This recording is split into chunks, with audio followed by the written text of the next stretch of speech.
at 42 million. The art world, where paintings change hands for fortunes. Sold, thank you very much.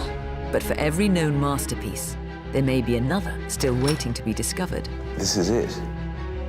International art dealer Philip Mould and I have teamed up to hunt for lost works by great artists. We use old-fashioned detective work and state-of-the-art science to get to the truth. Science can enable us to see beyond the human eye. Oh, my goodness. Every case is packed with surprise and intrigue. Is it? Or isn't it a Freud, then? But not every painting is quite what it seems. Gosh, why didn't I notice that before? It's a journey that can end in joy. There is enough to support the conclusion that it is by Tom Roberts. Or bitter disappointment. I don't think it's a work by Gauguin. I'm very sorry. In this episode, can we prove this is a lost work by celebrated Victorian artist Sir Edwin Landseer? I mean, what a phenomenal piece of painting that is. Our investigation takes us to a tragic event in London's past. It must have been just a desperate effort, though, a race against time to get these pictures out of the water. Can science help us unravel the mystery? Could it have been water damage? It may well have been water damage. Conflicting evidence raises tricky questions. There is no way you would describe that as damage beyond repair. Yes, and this is the living proof that a picture can come back to life. Will we uncover a long-lost masterpiece? This is a real revelation, actually.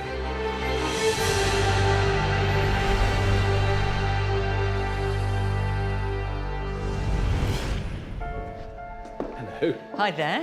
What have we got here? Well, hopefully, something exciting. We never know what might be in store when we investigate a mysterious work of art. Will it turn out to be a lost treasure, a deceptive copy, or a worthless fake? Now that is a powerful picture. It looks very interesting, doesn't it? We've been sent this painting by Kathy Romeril from Ascot.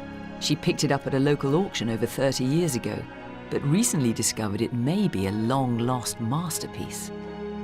We've invited Kathy to the gallery to find out more. Hi, Kathy. Hi, Fiona. Hello, Kathy. Hi, Philip. Thank you so much for sending us this startling picture, which actually, let's face it, is also quite grim, isn't it? Yes. You're looking at effectively a snapshot of the horrors of war.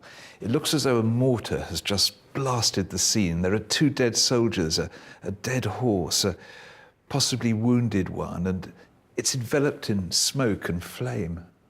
I mean, I have to say, it's heartbreaking, but it's so beautifully done as well. Yes. The whole scene brings war really very, very close, and I find it quite emotional. I mean, it's a really powerful and emotive scene, and also one that was particularly well known in the 19th century. This composition was painted by the best 19th century animal painter in Britain, Sir Edwin Landseer. One of the most celebrated artists of the Victorian age, Landseer was a household name in his day. Born in 1802, his skill at painting animals brought him fame and fortune. His majestic work, The Monarch of the Glen, is one of the most recognizable images of the 19th century. And Landseer's lion sculptures still sit proudly in Trafalgar Square. He was a favorite of Queen Victoria and painted the royal family and their many pets throughout his life. Landseer's extraordinary ability to capture the animal kingdom captivated the nation. Printed reproductions of his work increased his popularity, which is why I recognise the composition in Kathy's picture. This famous scene appeared in numerous prints hanging in Victorian homes across Britain. So tell us the story of how you came by it then. Well, it was an auction at Chancellor's in Ascot in the Silver Ring, about 30-odd years ago. And that's at the racecourse? Yes, at the racecourse. And when I saw the grey horse, I just felt, although I've never ever got emotional looking at a painting before, but I thought, oh dear, dear, you know, I just did feeling I was going to cry. It was like he was telling the story of the horrors of war. And I have a love of horses, and so inwardly I made a promise to the grey horse that he would come home with me no matter what. I mean, I have to say, I've got a grey horse, actually, and seeing that, knowing how frightened horses can be and what it must have been like in war for them. Yeah, I absolutely get how you responded so emotionally to this painting. I can feel it, actually, so you're making me feel very much the same. So I'm curious about the auction. How was it catalogued to begin with? Was there any reference to Landseer? No, there was nothing about Landseer. It was just an unknown painting. The auction catalogue from 1988 lists the painting as a 19th century oil seen after a battle with an estimate of £400 to £600. Determined to take the picture home with her, Kathy bid £720. It was only recently that Kathy's son spotted the scene in their picture had been famously painted by Landseer. The original work was called Time of War, but intriguingly, it is thought to be lost.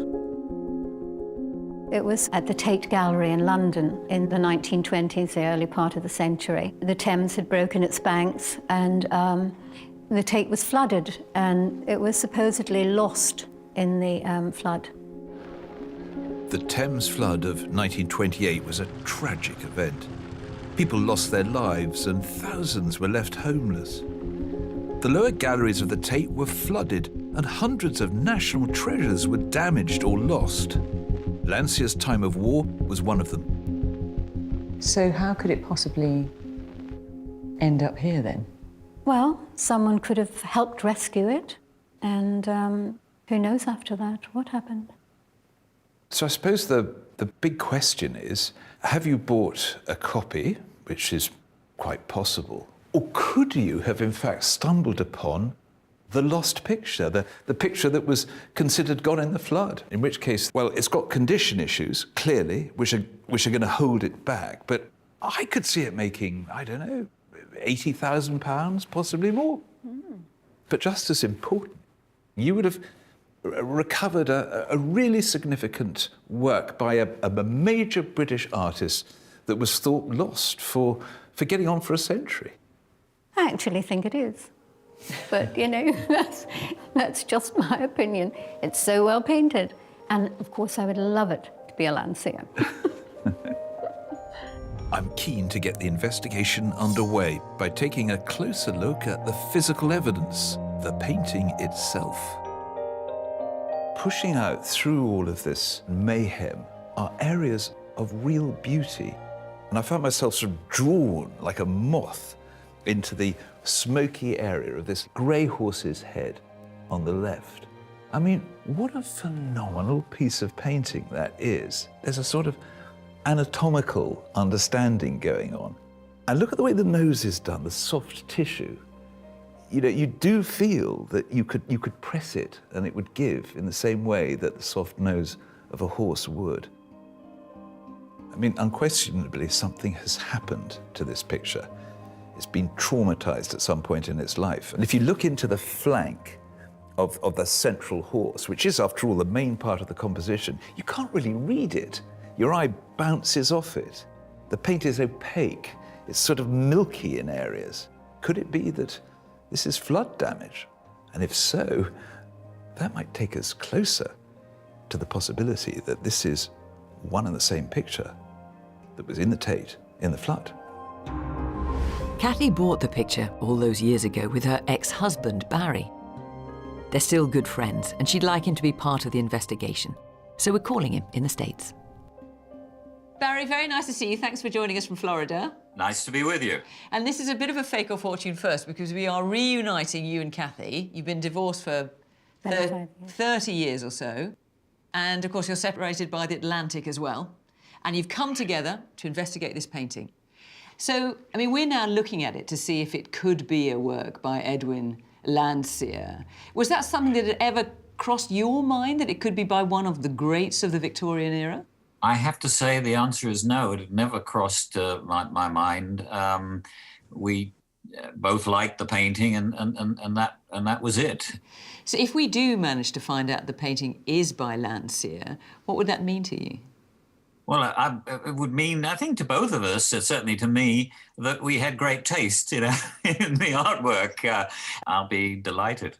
Well, we'll certainly do our best. Speak to you again soon, Barry. Thanks so much. Okay, well, thank you. Bye.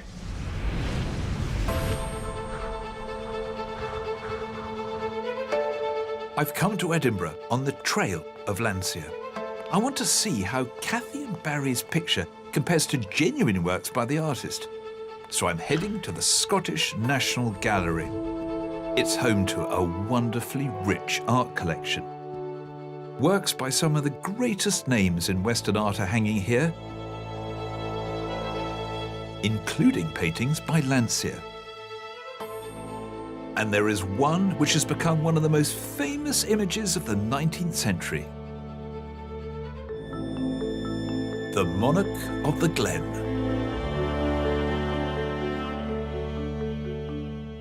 The challenge with this painting is its celebrity. It's hard to get beyond the whiskey bottle labels, the biscuit tin tops, and try and understand what it is about this painting that so reaches you. And in so doing, I think we can get a greater sense of what's going on in Kathy and Barry's picture as well. Landseer is capable of capturing extreme characterization in his animals. I mean, as far as it's ever possible to say this about a wild animal, doesn't he just exude self-confidence? And look at those antlers and the way that they're profiled. It's like a crown. The location feels like a realm. But although perhaps this is slightly idealized, and people do say that about Landseer, it doesn't matter, because the anatomy is so powerful. Just look at the matted fur on the neck of the monarch. Although painted with broad brushes, he's absolutely captured its appearance. But it's the nose that, to me, marks this picture out. That wonderful, buttery description of soft cartilage. And that's exactly how I responded and how I felt when I saw the grey horse in Kathy and Barry's painting. Both these paintings have a capacity to reach you, to affect your emotions by a combination of the artist's empathy with the animal and the most brilliant, incisive anatomical observation. Something very comparable is going on in both compositions. Back in London, I'm trying to find out more about the past life of the lost Landseer. So I've come to the Royal Academy. The Academy holds important information about Landseer and his works. So I've asked archivist Mark Pomeroy to dig out anything that might shed light on his missing masterpiece, Time of War. Hi, Mark. Hi, Fiona. So what have we got here? So what we have is a very early catalogue raisonné of all Edwin Landseer's works, published in 1874, just after his death. Catalogue of the works of the late Sir Edwin Landseer, dedicated by special permission to Her Most Gracious Majesty the Queen, no less. You need to turn about a third into 1846, and I think you might find something that'll interest you. OK. 1846. Waiting for a load, at bay, a goodly freight, time of peace. And you need to turn over for the rest. Time of war. They are a pair. They're companion pictures. Oh, I see. So Time of War, the painting we're looking at, was painted along with another painting, Time of Peace. The pictures, which were exhibited at the Royal Academy in 1846, were presented to the nation by R. Vernon Esquire in 1847. So they were owned by whoever this R. Vernon is. Indeed. Right, so we've got an owner. The exhibition catalogue from the 1846 summer exhibition lists both Landseer paintings. Here's an image of Landseer's Time of Peace. It's a fantastically bucolic scene, isn't it, with the sheep and the goats and the white cliffs of Dover and the blue sky, so peaceful. And Time of War? Time of War's on the next page. So there it is. Gosh, what a contrast. There's an even smaller image above. I'm almost certain that's from a souvenir leaflet, a gallery guide, essentially. But there are dimensions beneath the engraving there. So these would be the dimensions of the original Landseer? That's right. The correct dimensions? Yes. Oh my goodness, hang on a minute then. So what have we got? 2 feet 10 inches by 4 feet 4 inches. So the painting that we're looking at, 34 by 52. So 2 feet by 10, 24 plus 10, 34. 4 feet 48 plus 4, 52. So that's bang on, 34 by 52. I mean, that's brilliant, isn't it? It's very encouraging. I mean, it's not definitive proof, but that is massively encouraging that the painting we're looking at is exactly the same dimensions as the original. Back at the gallery, we're getting to grips with the evidence so far. So, we know that Landseer painted 2 paintings, companion pieces, in 1846. These are engravings, Time of Peace and Time of War. And we know that both pictures hung in the Tate, and both are thought to have been lost in the Thames flood in 1928. And tantalisingly, you've managed to establish that Kathy and Barry's picture is the same dimensions as the lost painting. Which is really encouraging, but we also know that Landseer's Time of War was massively reproduced. It was everywhere, even a pot lid with Landseer's Time of War on it. I think that's rather sweet. Well, I think it's ghastly. But what it shows is this picture was out there for anyone to copy. And Landseer's War was copied. Look at this. This came up a few years ago at auction as a copy. You can so easily tell it's a copy. The colours are quite lurid. It just doesn't work, really. What about this one? It just looks rather dead and insipid. When you look at Kathy and Barry's, it's just in a different league. It is. It's so much more intense, more going on, more atmosphere, more detail. Where we've got a problem is the provenance. We know that Kathy and Barry bought their painting from Chancellor's auctioneers.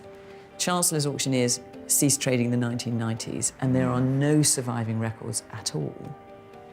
And when it comes to the back of the picture, there's nothing on it, not a single label. So we've got a picture without a paper trail. It looks that way.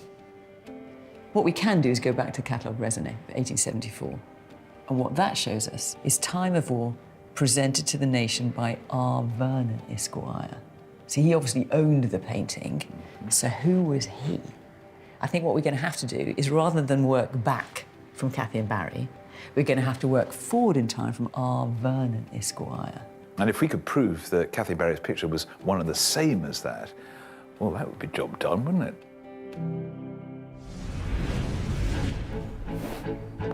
Our hunt for the owner of Landseer's lost masterpiece, Time of War, has led us to Horse Guards. It's a pretty beautiful entrance, isn't it? Gorgeous. The stables here are home to the Queen's official bodyguard, the Household Cavalry. We've discovered that Landseer's lost painting and the man who owned it have close connections to these soldiers, and also to a defining moment in British history. Peter Storer, curator of the Household Cavalry Museum and a former Royal Horse Guard himself, is going to tell us more. Hello, Fiona. Hi, Peter. Hi, Peter. Good to see you. So, Kathy, the reason I brought you here is that our investigations into the past life of the lost Landseer has brought us to this man. This is Robert Vernon, and he is the first person to have owned what you hope is your painting, Landseer's War. Fine-looking gentleman, isn't he? Yes, very much so. Now, the reason he's the first person to have owned it is because he commissioned it from Landseer in 1846. And he has a direct connection to these horses. He amassed a huge fortune by supplying horses to the British Army for the Napoleonic Wars. Peter, you're a former member of the Royal Horse Guard yourself, and he would have supplied, what, thousands of horses? Tens of thousands. Tens of thousands. I mean, certainly on the battlefield at Waterloo in 1815, there was something like 60,000 horses on the battlefield on that one day. 60,000? So we're talking thousands. Well, let's look at the painting and try and decipher what we can see here. So, Peter, you're the man to help us do that. The soldier on the right is a trooper in the Royal Horse Guards known as the Blues. The uniform he's wearing there is virtually identical to the uniform our colleague here on the right on the black horse. If you look on the picture, you can clearly see his cuirasses, the breastplate. You can clearly see the crossbelt, the white crossbelt, and the red flash cord, the white gauntlets, and the helmet, the Albert pattern helmet down there with the red plume, is identical to the helmet that's worn today. It can't be very comfortable. It certainly doesn't look it. What about the soldier under the grey? He's a trumpeter, and he's the direct equivalent of our colleague here on the left. You can't really see much of the uniform, but you can see his trumpet with the trumpet banner. And he would be riding the grey horse because he was the commanding officer's means of communication on the battlefield. And when the CO gave an order, charge, walk, trot, turn left, turn right, he would have blown the relevant call on his trumpet, and the rest of the regiment would have reacted to that call. 20,000 horses and nearly 50,000 men died at Waterloo. Landseer's bloody battle scene clearly held great meaning for the man who commissioned it. And it was a message Robert Vernon wished to share, because in 1847 he gifted the painting, along with his entire art collection, to the nation. So we have here a record from the National Gallery of his paintings. And it says here, on the 22nd of December, 1847, a collection of 157 pictures was presented by deed of gift to the trustees by Mr. Robert Vernon. And that art collection had some of the greats of British art in there. So if you look at the names, we've got Sir Joshua Reynolds, Gainsborough, Rumney, Constable, and then all the way down at number 414 is the painting you hope is yours. Oh, fantastic. Landseer's War, just below peace. Yes. He amassed all that and gave it to the British people. It's fantastic. And not only that, if your picture is the original Landseer, it hung in some of the finest and most prestigious galleries in the land. So in 1850, it hung in Marlborough House, a former royal residence. Yes. It then went on to hang in what was known at the time as Kensington Museum, now known as the Victorian Albert Museum, Yes. of course. From there, the National Gallery in Trafalgar Square. Yes. And finally, ending up at the Tate at Millbank, where it went in 1900. And we know it hung there until 1928 and the flood. So the question is, what happened to it after that? Well, that's the big question, isn't it, Fiona? Which at the moment, I can't answer. The trail of Landseer's time of war now leads us to the night of January the 7th, 1928, when London suffered one of the worst disasters in its history. The combination of melting snow, heavy rainfall, a spring tide, and a storm surge out of the North Sea caused a massive torrent of water to gush down the Thames. It must have been like a tidal wave, and you can see the damage that was caused. It crashed through the embankment wall. Look at the wreckage here, smashing the wall to pieces, destroying the road, and of course rushing into the buildings on either side. And it was the working class families that lived alongside the river that suffered the most. Look at this family here, standing surveying the wreckage of their home, but at least they survived. And this is terrifying. Lowering this tiny child down into the outstretched arms of the man perching precariously on what looks like a door. Others were not so lucky. There's a heartbreaking newspaper report from the time. Amazing floods in London, it says, a heavy death toll. Several persons trapped in basements. So 14 people were unable to escape and they drowned, and 4,000 were left homeless. With the embankment wall destroyed, there was nothing to stop the torrent of water flooding the lower galleries of the Tate.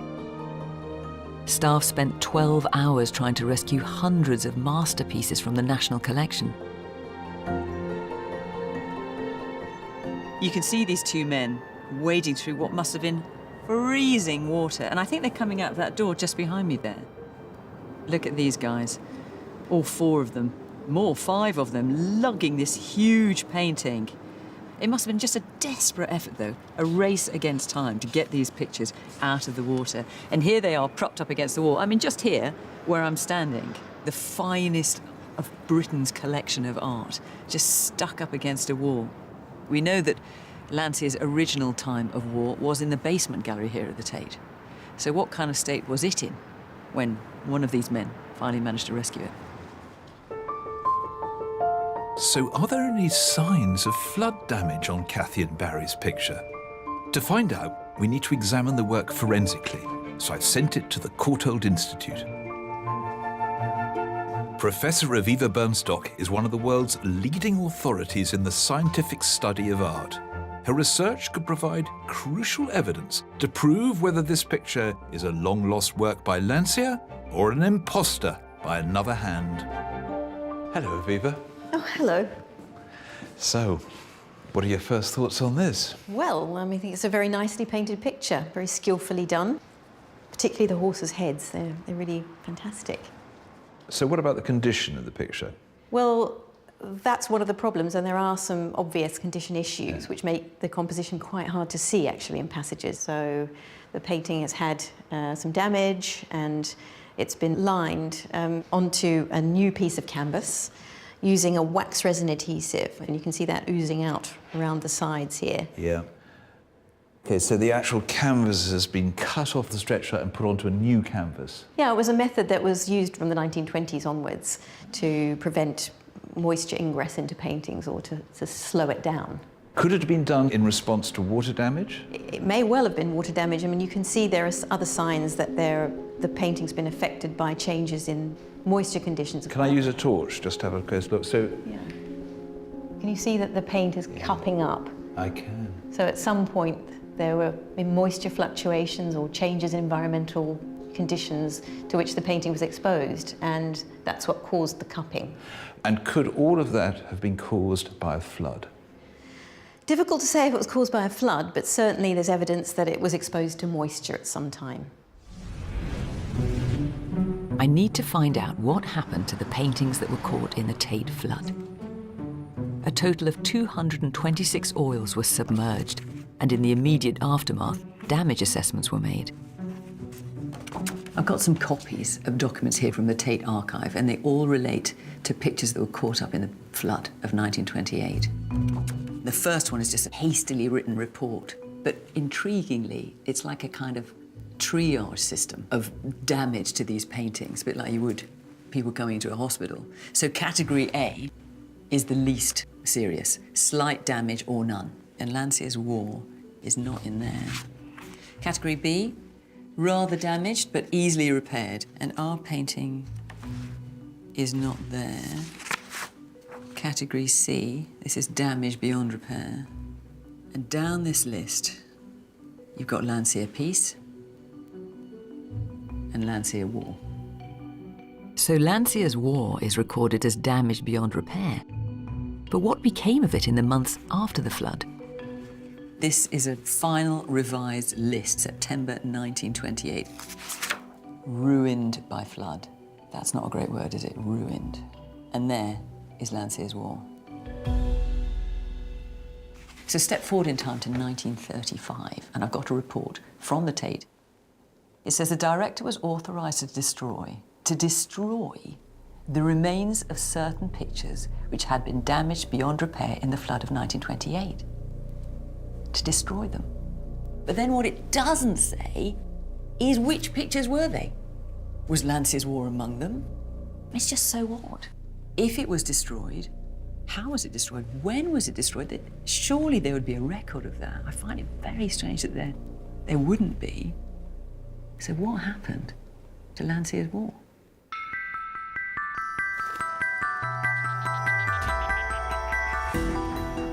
Back at the Courtauld Institute, Aviva is continuing her technical study of Kathy and Barry's picture. She's using imaging techniques to show what the eye can't see. Infrared and X-ray photography can penetrate through the layers of darkened varnish and paint to reveal hidden clues. This should enable us to detect any further signs of damage, possibly flood damage. So this is the infrared image, which shows you what's beneath the darkened varnish. And what you see underneath are those dark spots all over the horse's back, which are old restoration paints, presumably applied to cover up damages to the paint. Yeah. It's interesting also that you can see a little bit more of the saddle and the boot. The infrared is revealing a little bit that the eye couldn't see. We're now going a layer deeper with the X-ray image. Crikey.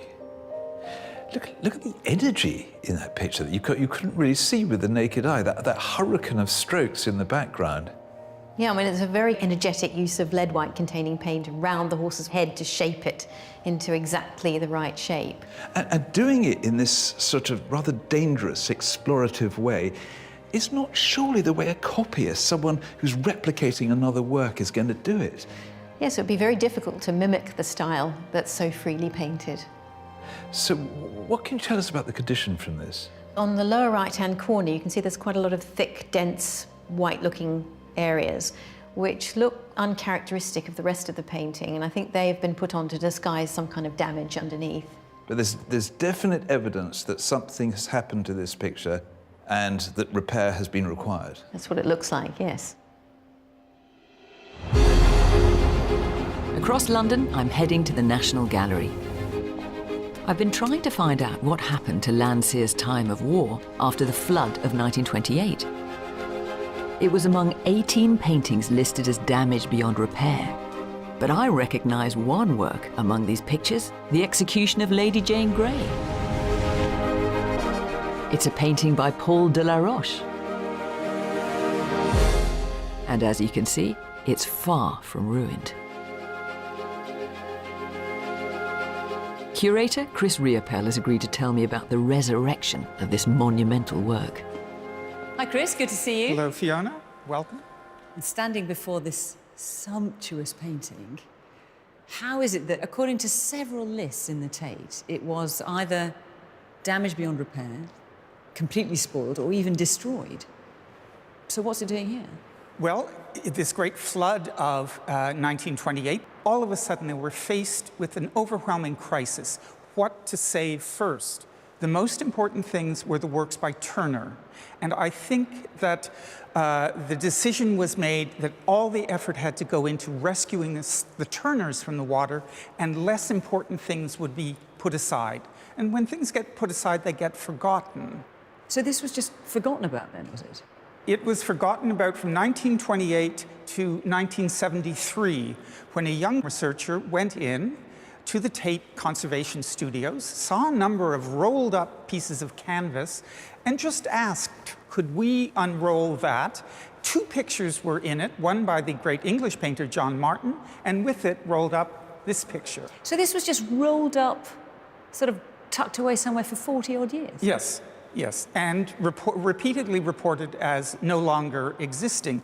And in fact, its condition, we have the photograph from it, its condition is not all that bad at all. There are tears here and there, but very far from destroyed. Very far from destroyed. I mean, looking at that, there is no way you would describe that as completely spoiled, damaged beyond repair.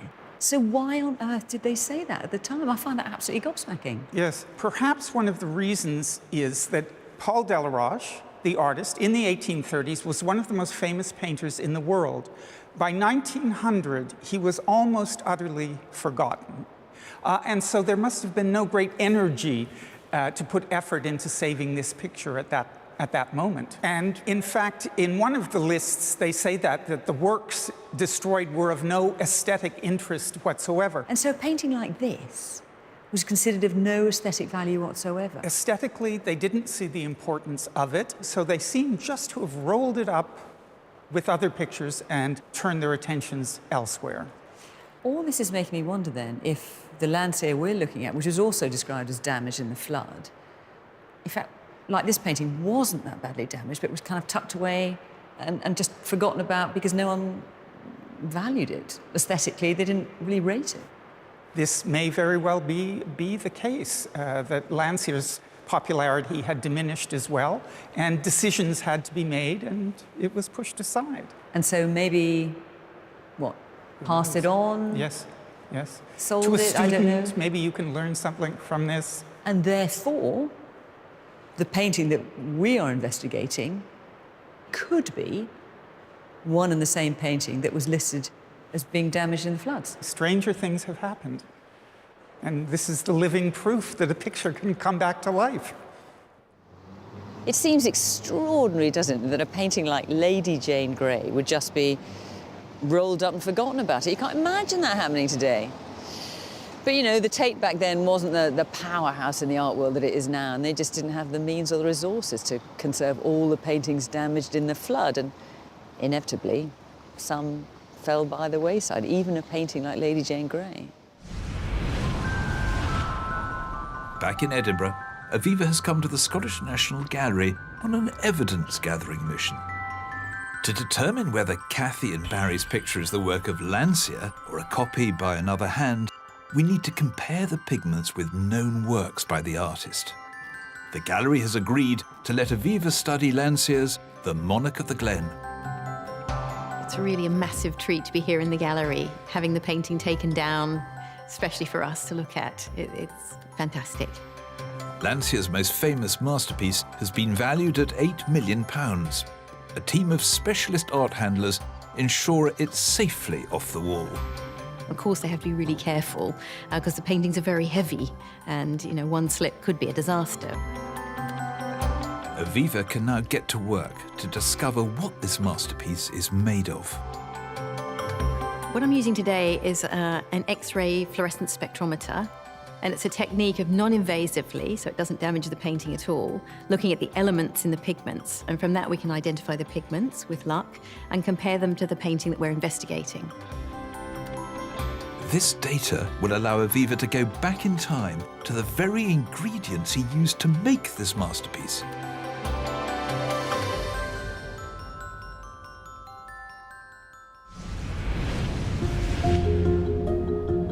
Back in London, I've come to the Tate Gallery. I keep finding that works recorded as destroyed in the flood have since turned up. John Martin's The Destruction of Pompeii was rediscovered in the 70s, badly damaged, but not destroyed. Thanks to the painstaking work of Tate conservators, it's now been extensively restored. I'm hoping conservation manager Jane McCree can help me make sense of these conflicting records. What's so intriguing about this painting is not only its magnificence, obviously, but in this Tate catalogue from the 1950s, it is described as a work destroyed and omitted from the catalogue. We now know that just wasn't true. It was actually forgotten about. Yeah. So I'm wondering if that could be the case with ours. I mean, how can that happen? First of all, there wasn't a conservation department here at Tate in the 20s. It didn't come into existence until the 50s. In the 70s, the department grew, and I think there was then the opportunity to re-look at these paintings that were listed, as you say, omitted from the collection. Records from the Tate suggest that some pictures recorded as destroyed in the flood had been written off too hastily. In this list here, there's a note written in 1970, found only slightly damaged and re-entered into the collection. And here we have the damage and the restored painting. Yeah, and I think different eyes at different points in history make different decisions, I guess, but with a modern take, that to me is repairable. So all this makes me wonder, of course, as if the original Landseer wall wasn't damaged beyond repair, and it wasn't destroyed, in fact. Have you got any records of it at all? We don't have a conservation record for war. We do, however, have a record from peace, which is its companion painting. So that's this document here? Yes. Nothing can be done. There is no painting except the original canvas support, 2 exclamation marks, destroyed in flood of 1928. And if you look at another Landseer painting that was damaged in the flood, The Maid and the Magpie, which visualises that damage, you can see very clearly that nothing remains but the canvas and a few fragments of paint. That is slightly horrifying, I must say. And we have an archival book that was found in the Conservation Archive. And this was written when? The catalogue's from 1937 to 38. So we've got peace, finished in flood, then we've got war, destroyed in flood, and then it says finished in flood. It feels quite finite, indicating perhaps nothing remains of them. I mean, surely there has to be a chance, doesn't there? Given you've got no record of it, but we know that works that were listed as destroyed were not destroyed. There has to be some kind of chance, doesn't there, that it still exists somewhere? Personally, I don't think so, and I don't think the evidence points in that way from our Tate archive. It's unlikely, I think. We need a body, though, Jane. That's the thing. You know, I mean, without an actual body, it's hard to let go of this completely. Back at the gallery, the plot thickens. I understand why the Tate feels that it's very unlikely that Landseer's time of war survived the flood. I mean, that word finished is pretty damning, isn't it? But I've been looking closely at the conservation records, and look what I found.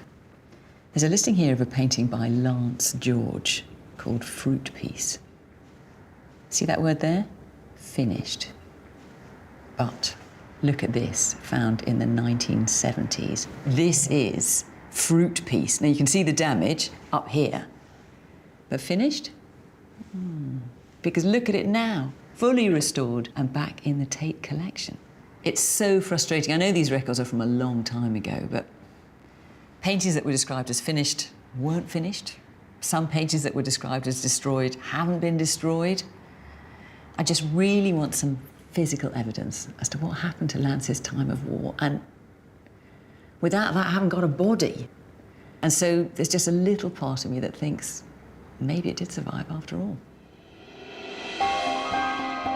Back at the Courtauld Institute, Aviva is trying to identify what Kathy and Barry's picture is painted with. Tiny samples taken from areas of damage can reveal the paint layers and the pigments present. Aviva is also using X-ray fluorescence to analyse other areas of the picture. But will the paints be correct for the period and in keeping with Landseer's palette? Hi, Aviva. Hi. So, would I be right in thinking this is a particularly busy, complex time for ingredients of paint? Yeah, absolutely. In the 19th century, it was the development of inorganic chemistry, and as a consequence, there are a whole lot of new pigments which were being invented all the time. We certainly don't want to find anything that was invented post-1846 when we know that the original painting, A Time of War, was done. Absolutely. Let's see if the blues are right or wrong for the date. This is a part of the blue painted banner, which you can see actually on the screen here, is made using a mixture of Prussian blue, which was invented in 1700 but used shortly after, and some cobalt blue that was first made in the early part of the 19th century. So far, so good. Nothing that was invented post-1846. What about the white in the horse's head? This is painted using lead white, which has been used for thousands of years by artists for painting. It's highly toxic and you can't buy it now. It wouldn't pass health and safety standards.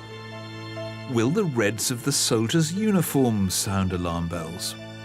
This is painted using a mixture of vermilion, which is mixed with iron oxide. Both pigments have been used for a very long time. All time-honoured, all around in 1846. Absolutely. And finally, the greens of the leaves. What you can see here is the greens painted with a mixture of chrome green and some emerald green. They're all early 19th century pigments. This is real progress, isn't it? There are no red flags. There is nothing in this painting that was not around when Landseer painted the original in 1846. No, that's right. They're all absolutely right for the period. Armed with data on the pigments in the Monarch of the Glen and cross-sections from other genuine Landseers, Aviva can now make a comparison with our picture. This is a cross-section taken from a brown area of paint, and on the right is from a genuine Landseer in the Tate, and you can see the cross-section below, which has a really similar layer structure. So you have the first layer, which is chalk and lead white, and then a more opaque layer, in both cases, of lead white to give that white priming that the artist painted on. And then on top, you've got a couple of paint layers which contain very closely similar types of pigments. So they're quite closely similar in materials and technique. Well, I find that rather encouraging. So just to be clear, everything that you have shown us is what we would expect to find in an original work by Landseer. Well, that might be true, but you have to bear in mind that at this time, other artists working may have used the same combination of pigments. No, that's just you being the typically cautious scientist, but I still can't help feeling this is progress. Back at the gallery, new evidence has come to light.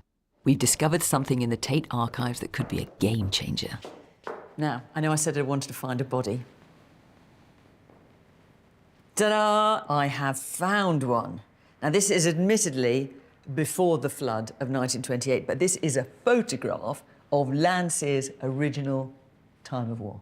But, I mean, that's a properly early photograph. Must be 1880s, 1890s. And what do you think when you compare it to Kathy and Barry's picture? I mean, that's really interesting to see, because at first glance, they look extraordinarily close. But there are details that don't quite match. Like the smoke, you mean? I'd noticed that. Yes, but the smoke might be explainable because there had been damage in that area. And what about when you go in closer, like this area, for example? You see, I find that more worrying because, I mean, just look at the difference in detail. Look at the handle of the sword in the photograph, that lovely sort of row of highlights. They're just not there in Kathy and Barry's. And then, what about here, the horse's mane? Yeah. Areas of concern here as well, aren't there? You see more detail in the photograph. There's more modelling, more highlight. I mean, these are subtle differences we're talking about. Does it mean that Kathy and Barry's picture is not one and the same with this photograph? Not necessarily. I mean, photography was very different in those days. There was a lot of different processes, manipulations that could possibly explain some of the things that we're looking at here. The photograph has raised some concerns, so I need to understand how the image was produced. During the late 19th century, printed reproductions of artworks began to be replaced by photography. Hampstengel was an art publishing house that pioneered this. In 1894, they began a 2-year project to photograph works in the National Gallery, including Time of War. I've sent the image to photography historian Anthony Hamber so he can lend his expert eye. Now, I've been looking at this photograph because, of course, the thing I'm absolutely hoping is that our painting is going to be one and the same. But the more I look, the more I'm encountering things that worry me. So how could those differences be explained? Well, there were still major issues around capturing all the colours and all the brightness and darknesses in a painting. By comparing a modern image of this work by Van der Weyden to a 19th century photograph, it's clear to see the limitations of early art photography. If we look at the detail on that standing figure... On the coat, yes. On the coat, and we go back to the amount of detail... It's gone. It's gone. So retouching of the negative was very common practice. And here we have a photograph of a retoucher at work. So this is airbrushing in the 19th century? It is. The retoucher is actually scratching off using a scalpel off the negative. She could use a paintbrush and put on chemicals or paints on it. She could use pencils on it. So looking at this photograph, it's not necessarily as reliable as we might imagine. Well, yes, the differences are partly because of the level of retouching and also the state of the painting that is in not the same condition it was photographed. Retouching of the photographic negative, along with damage and overpaint on our painting, might explain some of the subtle differences. But can Anthony see through these issues to find similarities? The piece of metalwork, I'm not quite sure what it is on the left-hand side. It's a blown-up frame of a window. The horse's head, the white horse's head, and the bridle on that. And also, I think, the heads of the two figures, if they're not too overpainted. Anthony has also noticed a particular anomaly on the canvas edge. If we look down the left-hand side, we can see that there is a kink towards the bottom. And below that kink, the canvas is slightly wider than the rest of the painting on that side. I can see exactly what you're pointing out. Does Kathy and Barry's picture also have a kink on its edge? Well, I never. It's definitely broader here. There is no doubt about it. Now, that's fascinating. Is this evidence that could link our picture to the photograph? Bringing to bear your experience of photography of this period, do you think that this could be one and the same as the photograph of the lost painting? I do, for several reasons. You have the kink, and then you have the fine detail in other areas. And I do not believe a forger, a copyist, would go to that level of detail or would even be technically capable of replicating it. Well, that's a very exciting observation. Before we submit Kathy and Barry's picture to the Landseer Authority, I want to give it the best chance. I worry that its condition might hold it back, so I've sent it to conservator Rebecca Gregg for cleaning and restoration. The picture is covered with surface dirt and darkened varnish, with areas of crude overpaint. We can't begin to get a sense of the true quality unless we take these layers away. These are always the most tense but also exciting moments in the process of trying to reveal a lost piece of art. Now the question is, can Rebecca remove those later layers of varnish and dirt and paint in order to reveal beneath something of sufficient quality and also of condition to make this a work by Sir Edwin Landseer?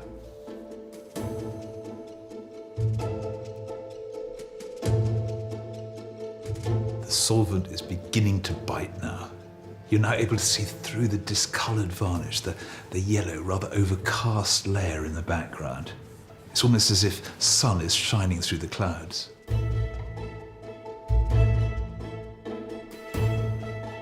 Some of the discoloration and varnish is now coming off the forelock, the little quiff on the top of the horse. Before, that whole area was solid, but now you can see a little chink of light coming through, exactly as you can in the photograph. I think the overpaint now is beginning to be removed. It's not just varnish. I can see hair and mane flowing and relating to the background a little bit more clearly. You can begin to see and feel passages that before were just invisible. With a layer of varnish and overpaint removed from half the picture, we can see the process is producing some striking results. Once the restoration is finished, the painting will be submitted to the Landseer Authority.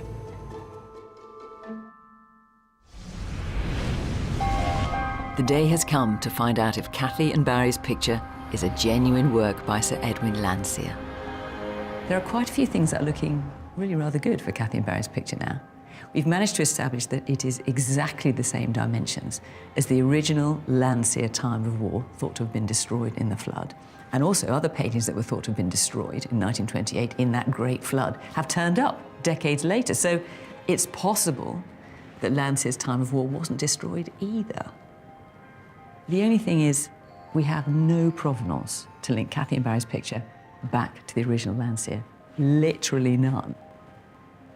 And that is undoubtedly a problem. This picture does have a lot going for it. The X-ray has shown a sort of explorative process beneath the surface. Not surely the way a copyist, someone who's replicating another work, is going to do it. And there are no rogue pigments there to suggest a later hand. A leading photography historian says that in his view it's one and the same picture as the original that was photographed in the 1890s. The cleaning has been a mixed blessing, and there's definite quality there. But there are some areas also which are not as good as I would hope. Now, it may be that these are just condition issues, but my concern is that that might hamper our chances. Kathy's come to the gallery to discover whether her painting has been accepted as a genuine work by Sir Edwin Landseer. Barry joins us from Florida. So, behind this sheet is your picture. It is now cleaned and it has been restored. Here it is. Wow, my goodness. Wow. It's beautiful. It's come up so well.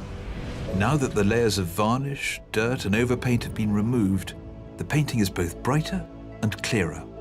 You can see things you couldn't before. Oh, heavens, yes. I mean, I think altogether it's been a very successful clean. I think an area that I would have liked to have improved more is around about the saddle. It may well be as a result of damage, but it hasn't quite transformed as much as I would like.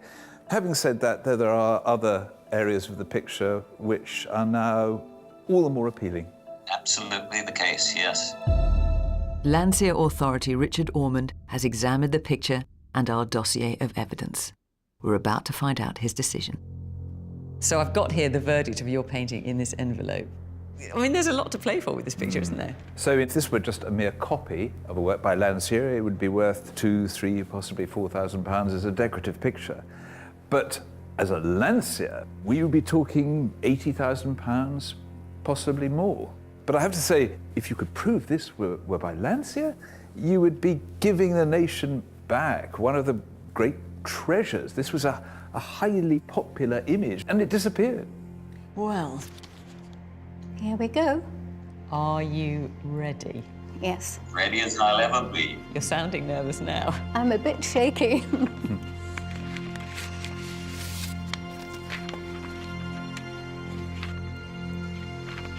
Having reviewed the evidence, I have come to the conclusion that the painting Time of War is not by Sir Edwin Landseer. I'm really sorry. Oh, it's gutting, isn't it? Mm-hmm. Does it give any indication of why or...? Well, it goes on to say, the picture lacks the artist's spirited brushwork. It is summarily painted in the details, and it presents a flat, rather bland surface. That's a bit harsh. Nevertheless, it is of better quality than the average Landseer copy. I'm glad he said that, because I've always maintained that this is a work of notable quality. Richard Ormond writes that there's not enough flood damage on the picture, and though the pigments are compatible with genuine Landseers, they're not unique to the artist. In his opinion, differences between the photograph and the painting can't be explained by the print processes of the time. It's so disappointing. But certainly Richard Ormond, and he is the man when it comes to Landseer, he's absolutely categorical it's not. I am a little disappointed. One can't argue if he is a Landseer man. You know, obviously there's an element of disappointment. There has to be crass to say there isn't. To me, when I bought it, I didn't know what it was. I just knew it was well done, and I liked it. And do you still like it, having been through this process and now yes, finding I out love it's not a Landseer? Now that it's been cleaned, it's even better. Well, I'm so sorry we couldn't deliver you the magic name, and you can now keep on enjoying your painting. Yes. In your own home. Thank you so much. Thank you. There's still a little part of me that wonders, where is Landseer's Time of War? But anyway, we know now that it is not Kathy and Barry's painting. But I think they need to hang on to the fact that even if it's not by Landseer, it is a work of quality. And there are aspects of it that are almost as good as Landseer himself. And if I were them, I would be proud to have it on my wall. If you think you have an undiscovered masterpiece or precious object, contact us at bbc.co.uk/fakeorfortune.